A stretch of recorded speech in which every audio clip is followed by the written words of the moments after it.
Magandang araw mga katribo. Halina't samahan niyo ako magluto ng ginataang langka.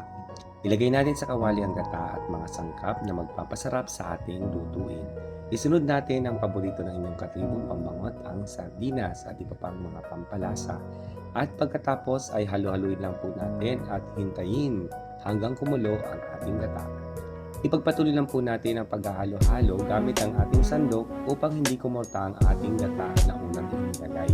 At kapag kulong-kulo na ang ating gata ay ilagay na po natin ang ating binayat-gayat na langka. Ayan, tapos halo-haluin lang po natin paminsan-minsan hanggang matuyo ang unang gata na inilagay natin. Isa sa pinakamalagang sangkap sa pagluluto mga katribo ay ang pagmamahal. Mas naging masarap at masustansya ang pagkain. O di ba? Ibusin natin ang diputok ng gata na magpapasarap at mas magpapalapot sa inyong natutuyo at nanlalamig na pagmamahalan. Astig di ba mga katribo? Ayan mga katribo, ang ating lutuan, ang tawag namin dito ay tungko. Kahoy ang aming panggatong dito. Luto na ang ating ginataang langka. Kahit po tayo. Don't forget to like, follow, and share. Salamat po!